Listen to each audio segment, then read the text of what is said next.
Hello, everyone, and welcome to a brand new episode of Mythic Cast. I'm your host, Spencer, and I'm joined by my co-host, the long-awaited return of Mikaela. Mikaela, I missed you. I, uh, I got to do a podcast with one of my best friends, but I'm not gonna lie, I had really been enjoying this cast with you, and I'm glad you're back. Yeah, well, I'm excited to be back. And hopefully, lots of episodes in 2021. I'm excited to say goodbye to 2020. Like, let's be Oh, real. That's what we're going to be talking about today. An end of year review.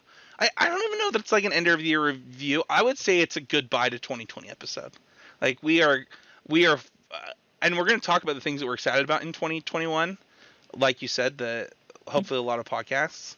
But I honestly am just excited to say goodbye, uh, and I don't know. Hopefully move forward in Magic, in a lot of ways. yeah, I certainly hope this next year looks much different than the previous year. Yeah. Before we get too far into the episode, don't forget to check out our sponsor at Pure MTGO. If you're looking for anything on the Constructed Criticism Network, you can find it over there, as well as their sponsor over at Mana Traders or not Mana Traders. Woo! And their sponsor at MTGO Traders. It's really cool. I have been given out, and this podcast actually gives out MTGO Traders stuff, and we actually gave some credit this month to Scotty for his limited deck lists in the He's Game Media Discord. But you actually have a tournament coming up for your Discord, if I'm not mistaken, Mikaela. I do. I have a tournament coming up this Sunday, and it's been pretty popular. We're already starting a wait list. So, really excited to host that. We have some awesome guests, an excellent coverage team, and really excited. Where can people find it if they want to watch the coverage? Yeah, twitch.tv /Mythic Mikaela. Awesome. I'm excited to check it out and watch that. Let's get into our main topic this week.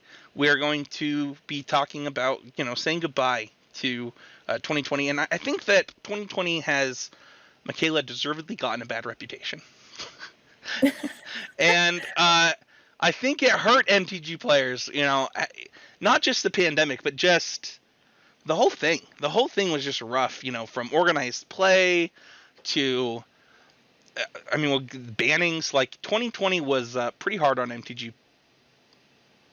Yeah, for sure. There was a lot that happened, and then the whole pandemic just not making any of it easier. Yeah. So how do you think that 2020 impacted you in your Magic the Gathering experience? So, I was very fortunate in the first couple months of the year. I got out to a few events that I was really looking forward to. I went to a few GPs. I think I went to one of the last GPs that was held at Reno. And that was really fun, flying through San Francisco and being in a panic for the next 2 weeks. Because the timing of that was great. But I went to DreamHack and everything. So, I was had a lot of high hopes for the year. And then pandemic hit. But, I kind of made the best of it and played ladder. I was like, sweet, we just hit Mythic super easily because I have all this time and I don't know what to do. But, once things set in and you kind of realized it was going to be for a long time and you need to start filling that time and you couldn't just play ladder with all your free time and still be happy. It got really hard for me to be motivated. I was really missing just the general competitiveness and travel and seeing people from Magic, and those are things that are really important to me. I can't just have one of them. I agree. The gathering was greatly missed for me. It was hard. Mm-hmm. Yeah. So, by the end of the year, I've just reached this point that I'm playing Magic when it's fun for me, and I'm just playing whatever format is fun for me. And I'm not really putting a whole lot of focus on, I'll be competitive. I certainly do love playing tournaments when they fit my schedule, but I'm just trying to do things I enjoy right now. Yeah. I think that for me, 2020, at the start of the year, I was going to do a contest with my friend we were going to track, we have a lot of 1Ks here in Utah, and we were going to track our finishes, and we invited a couple of other people to do a contest with us to see who did the best in Utah across all of these 1Ks. And obviously, those 1Ks stopped happening fairly quickly. And not only that, but like I was gonna go to a team GP and stuff like that. That I think it was the first canceled GP or something. Mhm. It was all rough. And honestly, like I straight up quit Magic. I quit constructive criticism. I quit this podcast for a while, uh, and I just stopped participating in the OP. And um, it. I don't know. It really hurt me that I couldn't play in local PTQs and 1Ks. And I don't know. My love for Magic quickly almost vanished.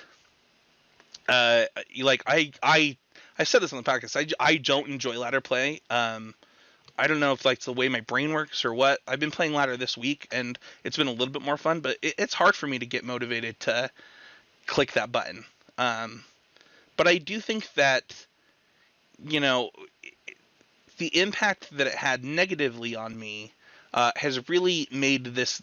You kind of talked about it a little bit, where now you're playing Magic when it's fun for you, and the moments where Magic is fun for me right now are like pretty big highlights of my day. Like when I'm having fun playing Magic, it's like, oh yeah, I remember why I love this game so much. And I think that kind of the darkness of 2020 really brought that out for me.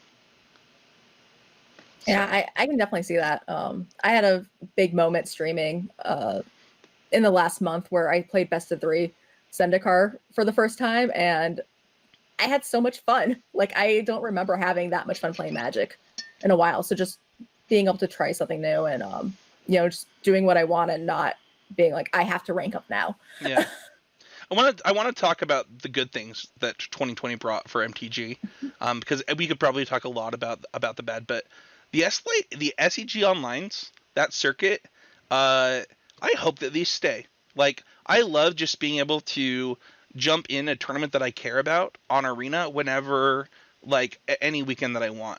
And I know that like the coverage for them hasn't popped off and stuff like that, but those tournaments are actually extremely fun. And I really, really hope that they get to stay around. And honestly, like the other thing that 2020 did is when I did decide to come back to Magic, is it brought kind of this podcast back and gave me an outlet to talk about Magic. And one of the things that's really cool is I always wanted to do. I did constructive criticism for over 300 episodes, and it was really fun. But one of the things that I really liked about what you wanted to do with this with me, Mikaela, is just our ability to talk about any arena format. Like if we want to talk about Zendikar Limited, like we can talk about Zendikar Limited. If we want to talk about historic, we can talk about historic. And I think that it's really helped me develop a more healthy relationship with arena. What about you? What are the good things in 2020 for MTG for you? I think it's been really like it's been really cool to see the SCGs and just having a lot of events where people who you consider the grinders of Magic get to have access to those. So while I'm not someone who's participated in those, being able to see people competing in those each week and seeing like a bunch of names that are up there all the time has been really cool. VML also started in 2020, which is really wild thinking back. So that's been a really cool thing and a really great thing for people of marginalized genders in the community. Who's your VML match against this week? Talia Vess. Oh, awesome. Yep, we're playing Saturday, so I don't even have spoilers for you. And then my other highlights there in Magic is there's been a lot of really fun opportunities for me. Coming on this podcast has been really, joining this podcast as a co-host has been really fun. I've gotten to play some really cool tournaments this year, the F2K one most recently, and this LFM Streamer Showdown recently too. Those were really fun opportunities that I love doing that type of stuff. Yeah. And I got notified. I got my first preview card. Woo! Which was a really, really exciting thing for me. So I'm very thankful for those opportunities. And I'm, while I feel like it's been a little bit of a roller coaster with Magic this year, a lot of good has come out of it, and I'm really excited. Yeah, let's talk about the state of things right now, and I'm gonna rapid fire. some of these really quick. We have that State of Arena, and while I think the client has been more successful for me the last couple weeks, but it was looking rocky there for a minute. It looked like it was not the most stable, but I think they did a lot of fixes in the last update, and things are looking pretty good. I think that the client itself is very successful, and it's very clear that Wizards is willing to, I think, fix problems a lot faster than they were fixing them with Magic Online. Yeah, I feel like they have a lot to add still to the client to really get it to where it needs to be. But, you know, overall, I play on a pretty decent computers, but I haven't really ran into too many issues with the client, thankfully. That is a good point, though. They do need to fix it for Mac because I can't play it on my Mac still. Like, it just how does my $2,000 MacBook crash just from loading Arena? It's crazy. But it does run on my $700 PC just fine. Oh, good, good. From a competitive play perspective, I think that we're still kind of in this wait and see period in competitive play. Mikaela, I'm sure that you feel that, like, I don't know what I'm playing for. Like, I don't know what the world is even going to look like after, you know, in the next few months. Like, I just don't think that it's clear what competitive Magic will look like by the end of 2021. And yeah, go ahead.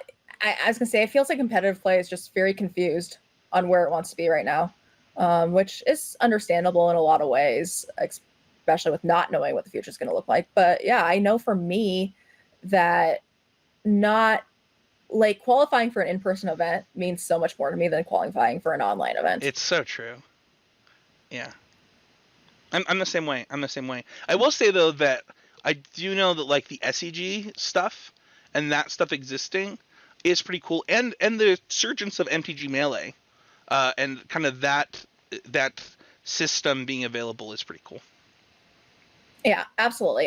It's great that there are companies and people out there exploring ways to get more tournaments, especially in these times.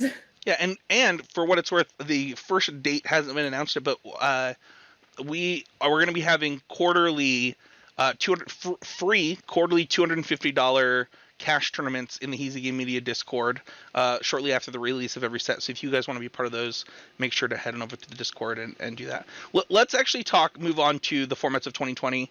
And it's kind of hard to talk about the formats of 2020, Mikaela. You know, if we wanted to talk about standard or historic. Because, holy crap, did they not stay the same for very long ever? Yeah, that's very true. Standard had a lot of bannings. I guess we had some of the same bad guys in Standard for quite a while, but just right now in Standard, these are the ban cards: Cauldron Familiar, Escape to the Wilds, Fires of Invention, Lucky Clover, Oko, Omnath, Once Upon a Time, and Uro. So some of these don't really count, right? I don't think that. I mean, Oko and Fires were banned last year. Fires was banned this year. Oh my gosh, sorry, it's 2021 now. I thought they were banned in 2019. Oh, 2020. Yes, 2020. Sorry. Yes, Fires was banned in 2020. Oko was banned in 2019. Okay, so the only card on this list banned in 2019 were Once Upon a Time and Oko. Yes, and was Veil of Summer. Sure, that makes sense too. And there's a lot of different bans like happening here. If you look, like Lucky Clover and Escape to the Wilds were banned with Omnath, and I believe Uro was banned separately from all of those. Mm-hmm. Man, there's just there was never really a time where Standard felt stable in 2020. Like, I mean, right now is the most stable it felt, and we've got, you know, 8 cards on the ban list. February really was not that bad. Like, because I remember playing DreamHack in February, and I ended up on Fires, but this was like the pre-Luca version, so it wasn't as busted. Sure. And then there was that blue-white control deck that was running around, and then I believe that's when Aaron won DreamHack with Teamer Clover. Yep. That sounds So right. that was around at that time. So it was a little bit more balanced at that time. I don't feel like the format was like that ridiculous, but we had some pretty ridiculous times like that. Just that dead standard format right before what set are we in right now? Zendikar. Zendikar.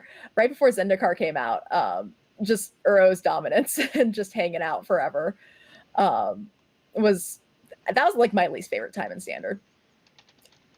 I'm trying to find the historic ban list, but I cannot. Yeah, I heard it's really hard to find.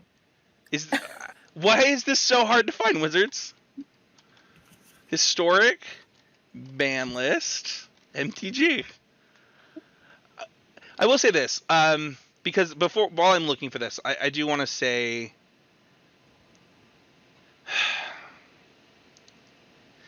man, it's hard to do a podcast about like saying goodbye. I know that we're gonna get to some positives and things that we're excited about, but this current standard format is probably my least favorite of all time, and it is for such a weird reason. I really, really hate the Rogues deck. And not for the like, I don't think it's fun to play against or with, and it's not because things are like, I don't really care about getting milled. It's whatever, and that deck so rarely wins for mill, it doesn't matter. The problem is how long the games take because of the nature of the deck and how undercosted their cards are versus whatever cards you're playing as their opponent. And then when you're playing the deck, all your hands are really weird. Like am I playing crab on turn one? Am I playing this on turn one? And then so much of it contextualizes what, not only what's in my hand, but like what could be on top of my deck. And I know a lot of people find that deck really fun to play, and I'm glad that you find that fun. But it is one of the most miserable standard experiences of all time for me. And so for me, like, I will remember 2020 as my least favorite year for standard Magic the Gathering, which is so sad because they printed Lotus Cobra. It's like my favorite card of all time. It's not even good right now. Yeah, well, yeah. What about you? How do you think of this standard format? I think it's like slightly better than where we've been, but yeah, I do agree. Playing against rogues is pretty frustrating, and I don't like it, and I didn't particularly find tons of enjoyment in playing it. But I think I get more frustrated just like playing against the deck. I'll just sit there and like overthink something and then like make a play and then realize I like should have been thinking about something else. And I feel like you're just like playing against drown in the lock is that's a fun card to play against, and there's a lot to think about. I remember I made a play that if I had just like not made this play, I wouldn't have like 3 cards in my graveyard, and then my opponent wouldn't have been able to counter my spell. But yeah, oops. Yeah, it's this. I mean, that card itself is, and I have opinions about. That card reminds me of Dramoka's Command a lot. I'm not sure why. I did find the ban list for Historic, so we can move on to there. The current ban list for Historic is Winota, Wilderness Reclamation, Veil of Summer, Teferi, Once Upon a Time, Oko, Nexus of Fate, Fires of Invention, Field of the Dead, and Agent of Treachery. It is crazy to me to think that Field of the Dead was one of the cards banned this year. To be fair, Burning Tree Emissary was also banned this year, or suspended, but was taken off the suspended list. And then Teferi and Wilderness were banned this year in separate ones, and I think that Nexus and Fire were also separate bans. They banned Agent first, didn't they? I can't even remember. Because I feel like they banned Agent and Winota at the same time. We didn't even mention Companions, by the way. Oh yeah, those happen too. What year, Mikaela? In all fairness, 2020 was like 10 years long, so a lot happened. I was talking to my wife Devonair, and the other night I was like, it was New Year's Day, and I said, how was 2020 simultaneously the shortest year and longest year of all time? Like, how was it both 15 years long and it's still March? I don't understand. And Magic was the same way. Yep. You know what's funny, though, is I actually really enjoyed Historic this year. I know that, like, I didn't even mind the bannings and things going on and off. Like, I actually really enjoyed Historic this year. I think it might have been like the saving grace of Arena for me outside of the fact that we got some really sweet draft formats. So I've not played tons and tons of Historic. I tried Goblins. I know a lot of people have a love-hate relationship with Muxus. I have a hate relationship with Muxus. That's fair. That's one that I would wish was on the ban list too. But I do remember one of the MIQs I did really well with Teamer Flash. So I enjoyed that deck. I think it just happened to be one of those things that just was good that day. But I had a great time playing Historic with that deck. Good. Yeah, I think Historic has been a bright spot for a lot of people. I know people are unhappy right now. They want the Uro to be banned. But honestly, I think that it's a fun control deck and Historic is actually just not in that bad of a place right now. I don't know. I think that Historic was a saving grace, even though it's hard to balance those type of formats. Let's talk about something that I think that we both got a lot of enjoyment. Most of the Magic that I played this year, kind of due to the nature of the world, was in fact limited. And I think, Mikaela, you were the same way this year. Yeah, I've played a lot of limited. In fact, switched my stream almost over to exclusively limited. Well, let's talk about. There are a lot of draft formats, so we'll kind of go back and forth. Theros Beyond Death. What do you think? Props to Pious Wayfarer. I've drafted way more of that card than anyone ever should, but it's a lot of fun. And yeah, I'm gonna give a thumbs down to Dream Trawler. Card is not fun to play against. That's true. I have recurring nightmares of my opponent going Plains Island, and I just know on turn 6 that Dream Trawler is coming down. But it's actually a format that I got to play a decent amount. I did a decent amount of sealed with it because I did play 2 GPs. Nice. Was the sealed format fun? Yeah, it was good. Obviously the bombs in it, like Kiora, Best the Sea God, and Dream Trawler and Ashiok were very frustrating to play against. Right. I know both GPs, my sealed pools were just a little more underwhelming than I expected, but I think that's a format where a lot of people were talking about like playing more than 40 cards because the games were really grindy. Sure. I thought this format was pretty fun. And it was the last format that I got to do paper Pro Tour testing for. So, and that's just a good time when you like get to just do. We have a store here in Utah called Oasis Games that, whenever, locals qualified for Pro Tour, they'll run drafts to open product for the store. And so, we'll just draft all day long. So I'll take a day off of work and then we'll talk about it as a group, kind of how the way the drafts go, what we thought about the cards and kind of help people get prepared for the Pro Tour. And Theros Beyond Death was the last time that I got to do that. And honestly, I was not really playing Magic at the time, so it was really fun to get to stay in that competitive environment with this format. And I also just think that while Escape has not been the greatest constructed mechanic, it was a really fun limited mechanic. So. Yeah, I agree. Corset 2021. I really enjoyed this format. I played this format pretty constantly whenever it was available. But I also just am weird, and Corset Limited is just my favorite way to play Magic. I really, really love just the bare bones basic nature of Corset Limited. Mikaela, it says here that you didn't play it much. I don't remember playing this format. I remember an occasional Alpine Hound Master, and getting the rest of the cards with that, but I really don't think I played this one very much. And I don't know why.